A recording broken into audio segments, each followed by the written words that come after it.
Villarreal defended exactly the way they always defend. Barcelona punished them for it.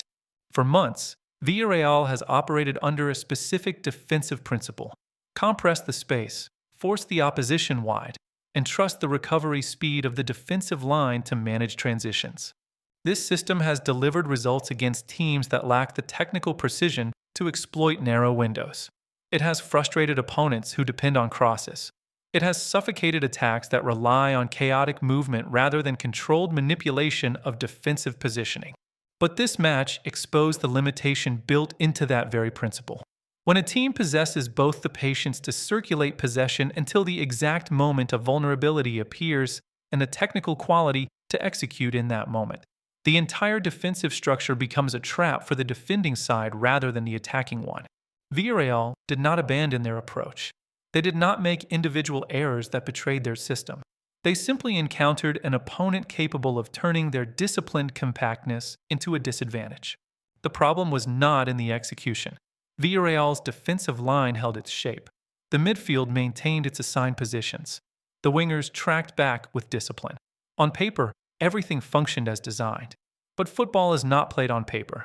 It is played in moments where fractions of seconds determine whether a defensive line can recover or whether an attacker has already created separation. Barcelona created those moments not through individual brilliance alone, but through systematic exploitation of the one weakness Villarreal's defensive habit cannot eliminate: the space behind the defense when the line holds its position too long. This is not about a high line being inherently risky. Every defensive system carries risk. The question is whether the risk can be managed. Villarreal's system manages that risk against most opponents because most opponents lack either the vision to identify the moment of vulnerability or the execution to capitalize on it before the defensive recovery nullifies the opportunity. Barcelona possessed both. They did not need to dominate possession to dangerous effect. They did not need to create 10 chances to find 2 goals. They needed only to recognize when Villarreal's defensive line had committed to its positioning and when the space behind that line could be accessed faster than the defenders could retreat. What made this match significant was not that Barcelona won. It was how they won without needing to dismantle Villarreal's organization. They accepted the compact shape. They circulated possession in areas where Villarreal was comfortable allowing them to have the ball. They did not force the issue in moments where Villarreal's defensive structure was set and prepared. Instead, they waited for the precise moments when Villarreal's defensive line had to make a choice: hold the line and trust the offside trap, or drop deeper and sacrifice the compactness that defines their entire defensive identity. Villarreal chose to hold the line. That choice is built into their tactical identity. It is not a mistake. It is a calculated risk that usually pays off. But against Barcelona, that calculated risk became a systematic vulnerability. Every time Villarreal's defensive line held its position, Barcelona's attacking movement was already designed to exploit the space behind it. Not with hopeful long balls, not with chaotic runs, with precisely timed passes that arrived in the space before defenders could adjust their positioning. The second-order consequence of this exploitation is what matters most. Villarreal could not adjust mid-match without dismantling the entire defensive structure that keeps them competitive against superior opponents. Dropping the defensive line deeper would have created space in midfield for Barcelona to dominate possession in more dangerous areas. Pressing higher would have exposed even more space behind the defense.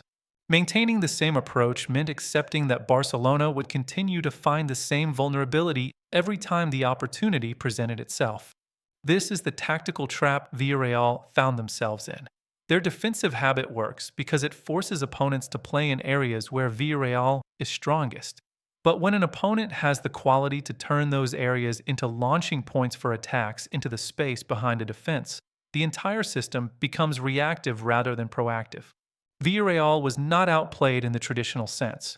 They were systematically dismantled by an opponent who understood exactly how to exploit the one weakness their defensive approach cannot eliminate without ceasing to be the approach that makes them competitive in the first place. This match revealed a truth about tactical evolution that extends beyond Villarreal and Barcelona. Defensive systems that rely on disciplined compactness and positional integrity are effective until they encounter an opponent with both the technical quality and the tactical intelligence to exploit the inherent trade-offs those systems require. Villarreal's defensive approach is not flawed. It is simply limited by the quality of opposition it faces. Against teams that lack Barcelona's ability to execute passes into tight windows with perfect timing, Villarreal's defensive line can hold its position with confidence. The offside trap works. The compactness frustrates. The recovery speed manages transitions. But against teams that possess the technical precision to exploit the space behind the defensive line before the trap can be sprung, the same approach becomes a liability rather than an asset. The tactical habit that got punished in this match was not Villarreal's high line in isolation. It was the commitment to maintaining that line regardless of the opponent's capability to exploit it.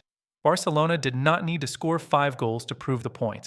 They needed only to demonstrate that the vulnerability exists and that they possess the quality to exploit it consistently.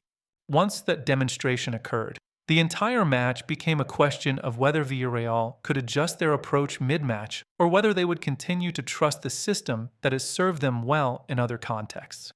Villarreal chose to trust the system. That choice is understandable.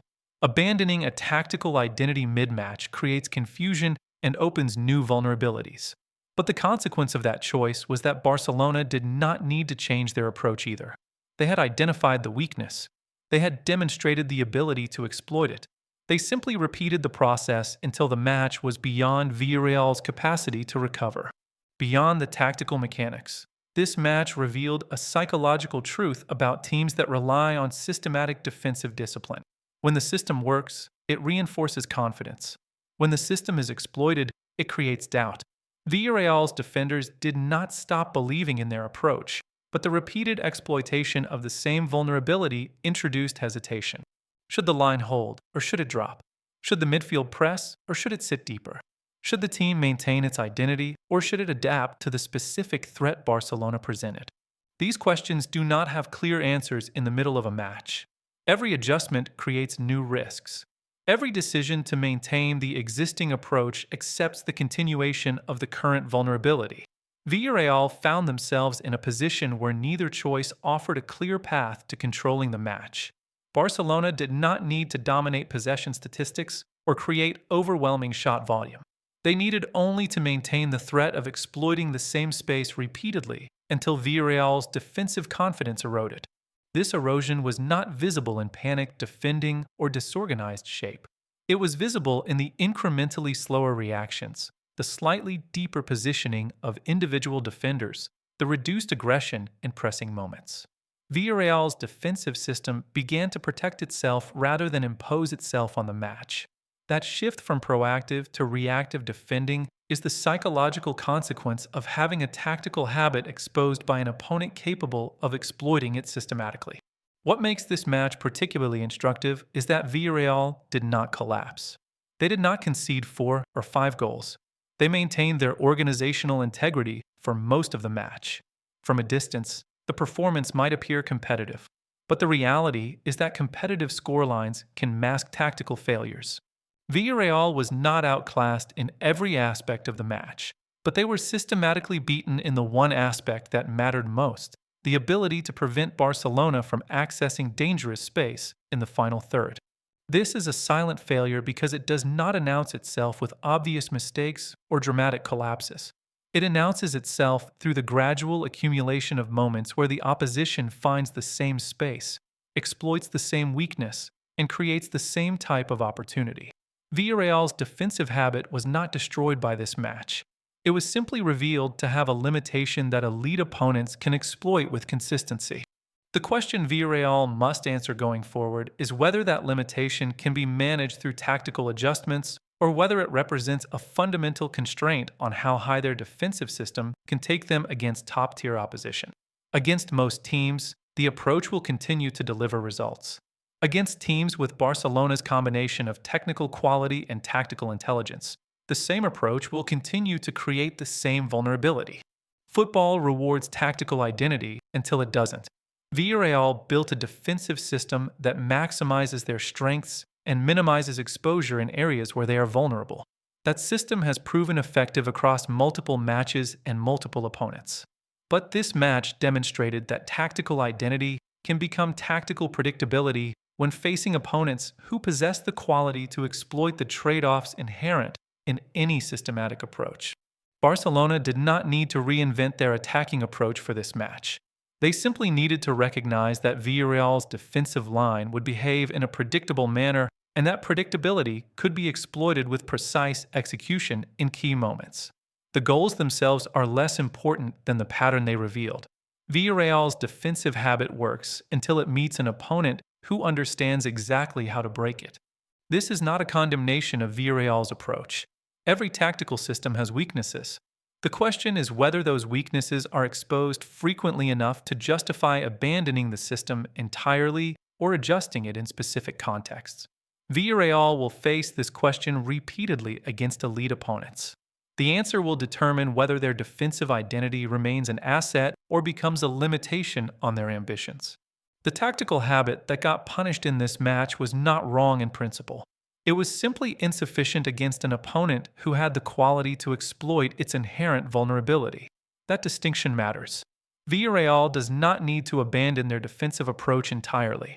They need to develop the tactical flexibility to adjust it when facing opponents who possess both the vision to identify the weakness and the execution to capitalize on it before the defensive recovery can neutralize the threat.